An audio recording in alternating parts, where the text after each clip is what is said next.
Hello there, I'm Kathy Gladwin, here to talk you through STC's HACCP template. You can use this to make it relevant to your business as you see fit. If you don't already have a copy, do get in touch with us and we'll send one over to you.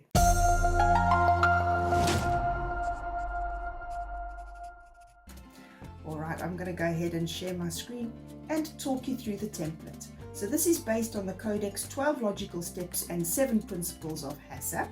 And steps 1, 2, and 3 cover what they call the terms of reference. This is simply a guide. This is for you to elaborate on these points in this tab. You can of course transfer this to a Word document if you prefer. We then have the flow diagram, which is steps 4 and 5 to confirm the accuracy of the flow diagram. And again, it's for you to determine the scope of your process. Maybe you started supplier approval, maybe you started intake, it's up to you. Maybe you finish at dispatch of your product, maybe you're responsible for transporting the product to your customer. It's up to you to define exactly what your business does here. Then we move on to the hazard analysis, and you can see the very first column is to transfer those steps from the flow diagram over into this column so that you can then analyze all relevant hazards that could reasonably be expected to occur at each step in that process. Alright, don't forget that these 6 hazards here come from the food standard. We're talking about the BRC food standard, but the same applies to other GFSI standards. If you're working to a packaging standard or storage and distribution, for example, then don't forget that there may be additional hazards related to those standards. We then risk assess these hazards causing harm, okay? And this is before you implement any significant control measures. So for example, at this point here, if you were a new business, you might only have the basic prerequisite programs in place. And so those control measures might not be sufficient. This would end up giving you a high risk score. Basically, we determine the risk based on severity and likelihood of the hazard causing harm. But we've got a third detection score here possible, which could give us a risk priority number. If you're not sure about that methodology, don't worry about it. We do go through it in detail on our courses, and it's totally optional to use in any case. If you find that you need additional control measure because this risk is unacceptable, this is where you will implement those additional control measures, and they would be specific to that step in the process. Therefore, we're not talking about additional prerequisite programs. You should already have those in place. Here we're talking about additional control measures which might become critical.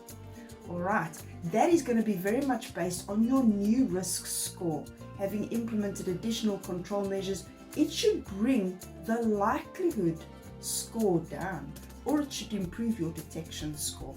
Either way, this risk score should improve if you've implemented additional control measures here. Then we determine whether or not it's a critical control point. These are all related to the principles. Here you can see we're talking about principle number 2. And of course, principle number 1 is your hazards and your control measures, everything in orange. Principle number 2 is your CCPs, yes or no. And then of course, the next principle, principle number 3, which relates to step 8 in Codex, is defining the critical limits associated with any CCPs. We then move on to monitoring. You do of course need to have eyes on it to make sure that your control measure is indeed mitigating the risk posed by the hazard that you identified. And so that's where we detail the monitoring and of course corrective action in case it goes wrong.